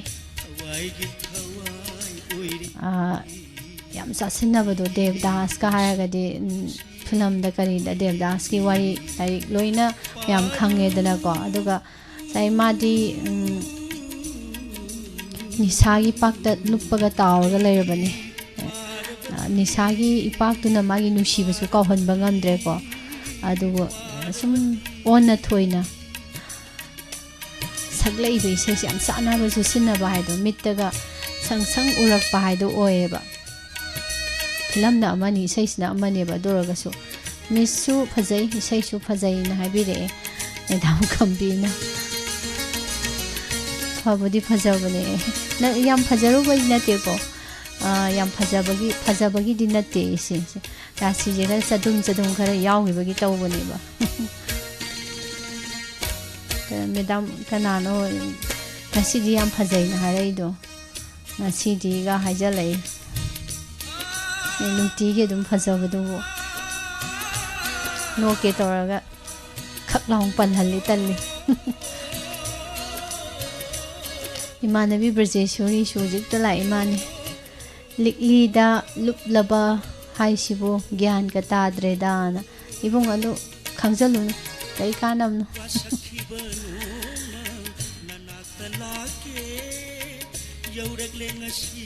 याम नुंगाइसे कना कनानो याम याउग्रबा माले सेंदु सु याउरख्रबा मान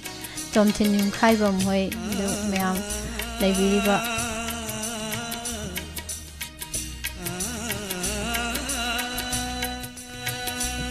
लोइसलगे ngasigiди ma pabung madurji su yaura ini karino toijibo karom daino ngasi kari leijano loisalak pasida sei sidana ra khangdi mayam je irang lang itau tau lerami ni tu lai su yauri sar sanjit su karino asi di thengi kamai toino tois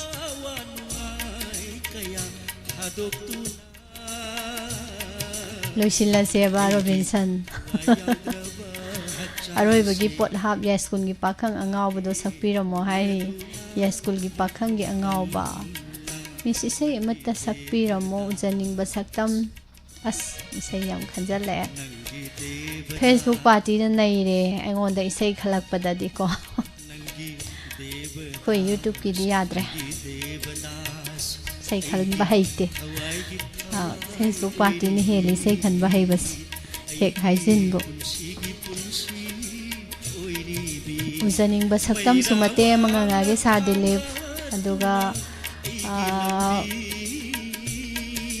ꯑꯃꯗꯨꯅ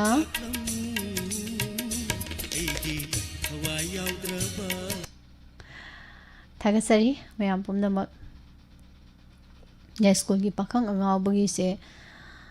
ꯀꯩꯅꯣꯗꯣ ꯅꯈꯣꯏ ꯈꯨꯟꯒꯤ ꯊꯣꯡꯒꯥꯜꯗ ꯑꯣꯏꯔꯝꯗꯧ ꯃꯥꯜꯂꯦ ꯑꯩꯅ ꯁꯨꯝ ꯈꯟꯕꯗ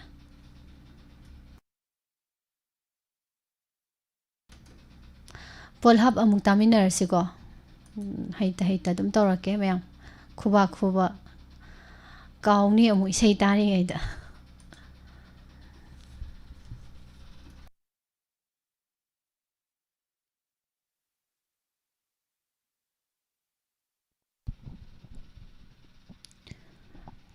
ꯏꯁꯩꯁꯦ ꯃꯇꯦꯛ ꯑꯃ ꯁꯨꯝ ꯉꯪꯖꯔꯛꯀꯦ ꯌꯥꯝ ꯊꯣꯏꯅ ꯍꯩꯕ ꯐꯥꯕ ꯏꯁꯩ ꯑꯣꯏꯗꯦ ꯀꯩꯅꯣ ꯎꯖꯅꯤꯡꯕ ꯁꯛꯇꯝ ꯆꯦ ꯔꯣꯁꯤꯕꯤꯅꯥ ꯑꯃꯨꯛ ꯁꯥꯒꯦ ꯍꯧꯖꯤꯛ ꯃꯌꯥꯝꯒꯤ ꯂꯣꯏꯔꯝꯅꯤꯅꯀꯣ ꯑꯩꯒꯤ ꯇꯔꯟ ꯂꯥꯛꯑꯝꯅꯤꯅ ꯎꯖꯅꯤꯡꯕ ꯁꯛꯇꯝ ꯅꯨꯡꯁꯤꯕ ꯂꯥꯛꯍꯟꯅꯤꯡꯕ ꯂꯥꯛꯂꯅꯤ ꯈꯨꯠꯁꯥ ꯊꯦꯛꯇꯨꯅ ꯄꯥꯔꯛꯄ ꯈꯧꯔꯥꯡꯅ ꯉꯥꯏꯔꯛꯄ ꯅꯨꯃꯤꯠꯇꯣ ꯌꯧꯔꯛꯂꯦ ꯂꯣꯏꯔꯛꯂꯦ ꯑꯍꯤꯡꯒꯤ ꯑꯃꯝꯕ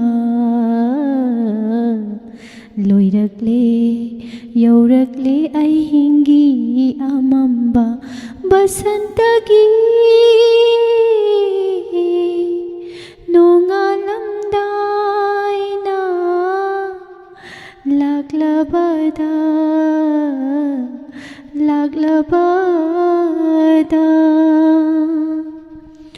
ꯎꯖꯅꯤꯡꯕ ꯁꯛꯇꯝ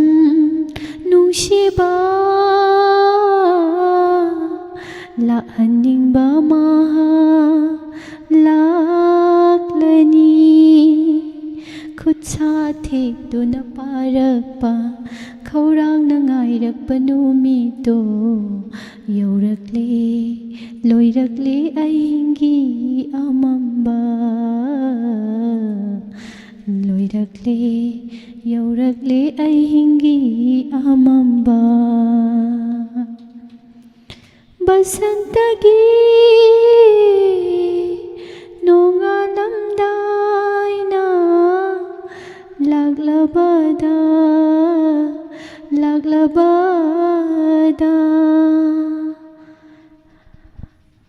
ꯁꯨꯃꯥꯏꯅ ꯂꯣꯏꯁꯤꯜꯂꯒꯦ ꯁꯨꯃꯥꯏꯅ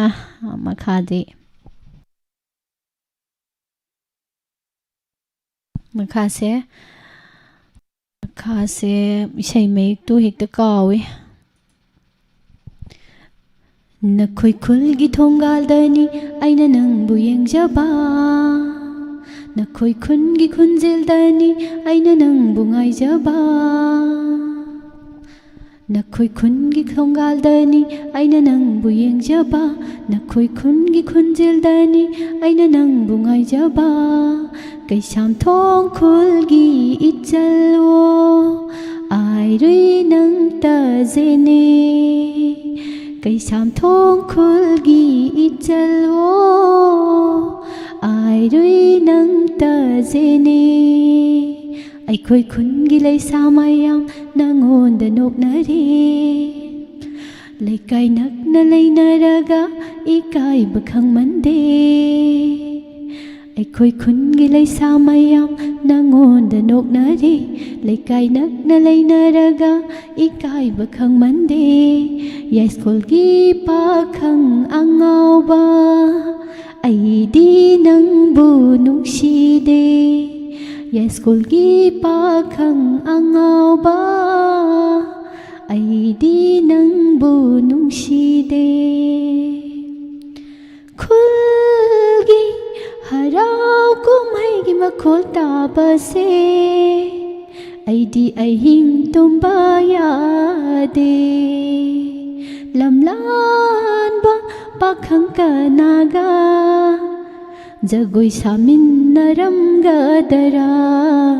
ꯏꯁꯩ ꯁꯛꯃꯤꯟꯅꯔꯝꯒꯗꯔꯥ ꯈꯪꯒꯗꯔꯥ ꯁꯤꯝꯂꯥ ꯁ꯭ꯋꯥꯏ ꯂꯣꯏꯁꯤꯜꯂꯒꯦ ꯃꯌꯥꯝ ꯊꯦꯡꯛ ꯌꯨ ꯑꯗꯨꯒ ꯑꯔꯣꯏꯕꯒꯤꯁꯤꯗꯤ ꯃ꯭ꯌꯨꯖꯤꯛ ꯈꯤꯇꯪ ꯌꯥꯎꯔꯒꯀꯣ ꯇꯧꯔꯛꯑꯒꯦ ꯁꯤꯅ ꯑꯁꯦꯡꯕ ꯑꯣꯔꯤꯖꯤꯅꯦꯜ ꯄꯣꯜ ꯍꯥꯞ ꯑꯣꯏꯔꯁꯤ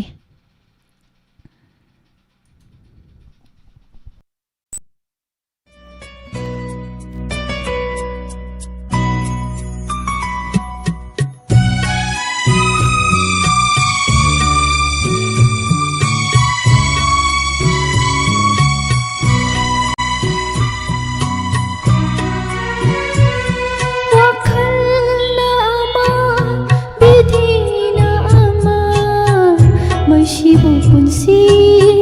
ꯍꯥꯏꯗꯨꯔꯥ ꯋꯥꯈꯜꯅ ꯑꯃ ꯕꯤꯙꯤꯅ ꯑꯃ ꯃꯁꯤꯕꯨ ꯄꯨꯟꯁꯤ ꯍꯥꯏꯗꯨꯔꯥ ꯑꯔꯦꯝꯕꯅꯤ ꯄꯨꯝꯅꯃꯛ ꯃꯤꯑꯣꯏꯕ ꯑꯔꯦꯝꯕꯅꯤ ꯄꯨꯝꯅꯃꯛ ꯃꯤꯑꯣꯏꯕ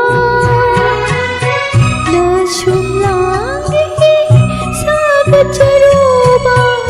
ꯑꯁꯥꯅ ꯀꯥꯏꯈ꯭ꯔꯕꯗ ꯋꯥꯈꯜꯅ ꯑꯃ ꯕꯤꯙꯤꯅ ꯑꯃ ꯃꯁꯤꯕꯨ ꯄꯨꯟꯁꯤ ꯍꯥꯏꯗꯨꯔꯥ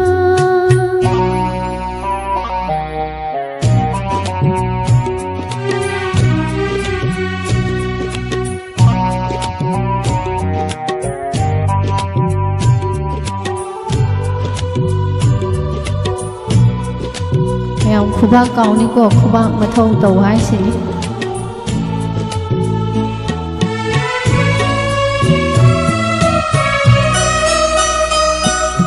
ꯆꯠꯇꯕꯗꯤ ꯌꯥꯗꯦ ꯄꯨꯟꯁꯤ ꯂꯝꯕꯤ ꯇꯦꯜꯂꯕ ꯃꯤꯑꯣꯏ ꯃꯄꯣꯛꯅꯤ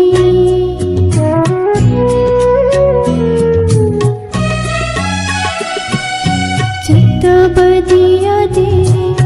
ꯄꯨꯟꯁꯤ ꯂꯝꯕꯤ ꯇꯦꯜꯂꯕ ꯃꯤꯑꯣꯏ ꯃꯄꯣꯛꯅꯤ ꯋꯥꯈꯜꯅ ꯐꯪꯅꯔꯤ ꯂꯥꯟꯅꯕ ꯇꯝꯂꯤꯅꯤ ꯈꯪꯂꯤ ꯄꯣꯂꯣꯏꯗ ꯃꯩ ꯆꯥ ꯐꯪꯂꯤ ꯃꯤꯅꯝꯕ ꯉꯁꯤꯗꯤ ꯇꯥꯏꯕꯪꯁꯤꯗ ꯑꯩꯗꯤ ꯅꯁꯨꯝ ꯂꯥꯡꯏ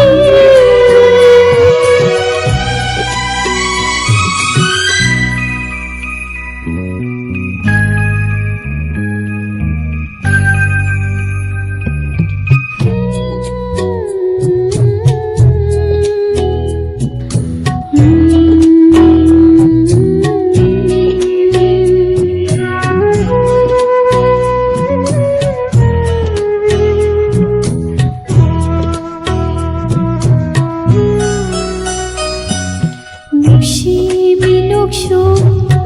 ꯅꯣꯛꯆꯔꯝꯕ ꯑꯣꯏꯔꯝꯂꯦ ꯉꯁꯤꯗꯤ ꯊꯛꯅꯕ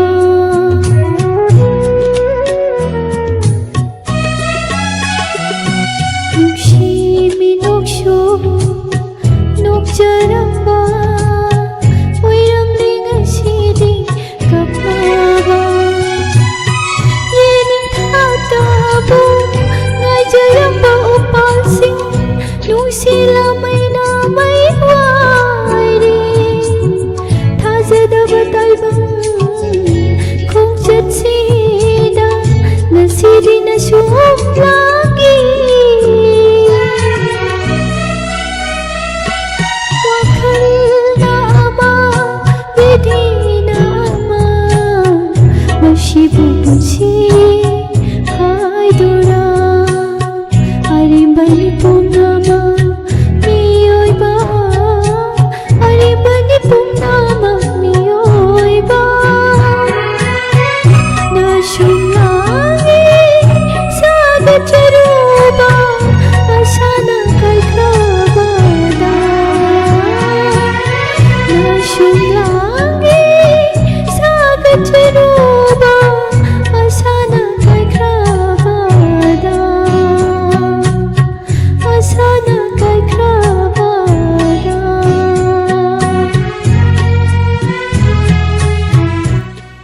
isai sum saingaiदने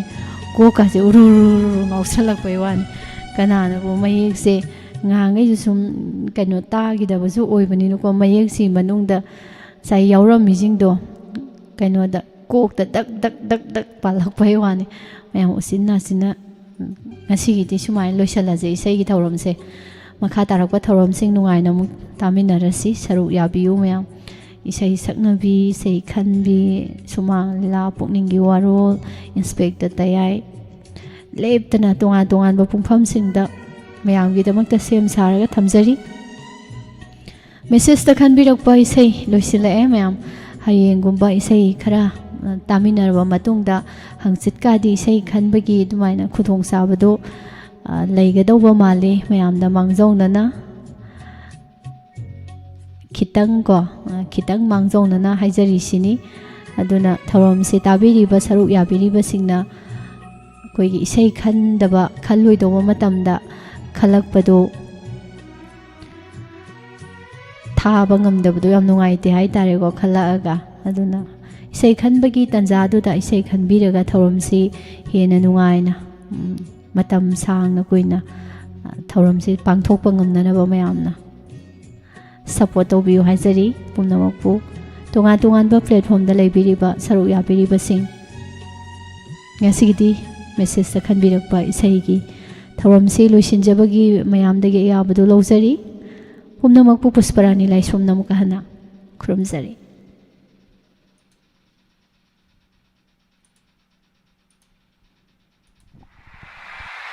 Wahong Radio Wahong Radio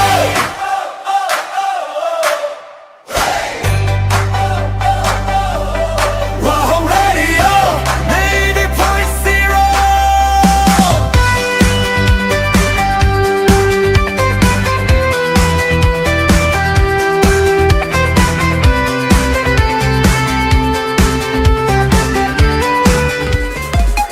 The Kulak Chandra Children's Home for Mentally Ill for Boys. Panjariba Sigi Ahang Bapam Humka Kaujari. Ahanbada Special Educator Fresher Amma. House Father Loinana Cook Amasu Kaujari. Qualification Graduate Loinana Resident. Akopamarol Gedama Call to you 700-5264-323. Amukana 700-5264-323. Natragana Nepram Roparani @gmail.com. Hariwasidagisu information logi bhayagani. Lengsin Biro. The Kulak Chandra Children's Home for Mentally Ill for Boys. Run by All Cultural and Rural Development Organization, Ekardo, Langtel Thobal District, Manipur. Sponsored by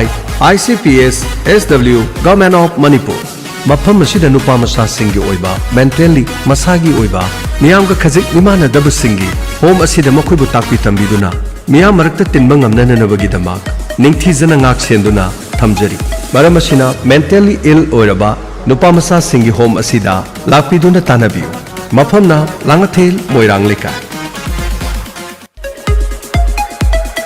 Kudong chaba lobiu, kudong sarasi lobiho. Hostel natraga boarding natragana coaching center hangbining basing lerigadi khudong chaba pijari mafamna Kwakaitel Lamdong Lekai near regular English school tidim rotagi subnatagi meter chama chatlaga leiba surrounding area da maming salaba school amadi college ke alairiba samna pallabada Imphal college subnatagi meter chama ga yankai Little Flower School meter chama ga yankai Pitambara English School meter chani parking space marang kaina leiraba mafamni punna room taraga mari leizari area park sauba square feet listing aniga chamaga kuntraga mapan hariba mafam asida kanagumba hostel natraga boarding natraga coaching center hangmening ba leirabadi ngasi ma tanabiu unabiu mobile number 700597970 amukana 700597970 loinana Diamond TV gi ming panduna domna chatpirabadi sumnatangi lupali singyangkai da deposit thambiraga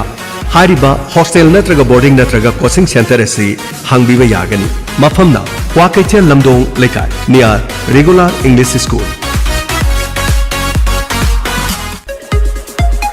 Admission open Physics Tech Birjet Net Physics Kaisampat Laimuzam Lekai and Kaisampat Ahibam Lekai target date UZ 2027 loinana NEET 2025 ta tonga ba mahiroi kaya marum selection fangkhre loinana makha da pizari ba singasi selected experience in NEET 2025 ki mahiroi singni tutor Laishram Birjit qualification BTech MTech in mechanical engineering 14 years teaching experience from reputed coaching institutes and engineering college in Rajasthan teaching method khwaidigi laiba mong da physics ki concept sing angang sing da mabut tana khangnaba mong da takpiba amasung shortcut method ta calculation sing takpiba NEET exam da hanglakpa question sing ayamba class ta practice tawgiba question singa channel class 11 amadi 12 tamliba mahiru singi da makta akhanaba batch amasu hapchari masida board amadi council gi exam amadi NEET UG exam ani makta focus tawwa teaching method kaya ga loinana takchajani masina NEET experience singu board amadi council gi exam da mark wangna fangnaba amadi chehi manghandana fresher oina NEET ta mai pak nabagi pandam da hapchaba batch amani adomna online registration gi damakta su khudong shaba pizari makha da link hapchari akopa marol gi damak 8258812956 amukana 8258812956 ngasi maktana view unabiu adom gi tunggi manglanda target NEET UG 2027 da changyeng labadi ngasi mak admission hangduk chre Physitech Birjit NEET Physics Kaisampat Laimazom Laikai amadi Kaisampat Ahibam Laikai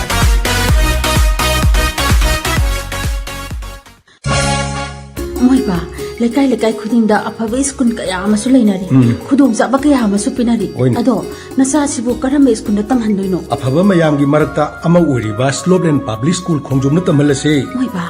Imphal dagi yamna lapasu nataba Asian Highway gi manak nakna leiba khongjumdani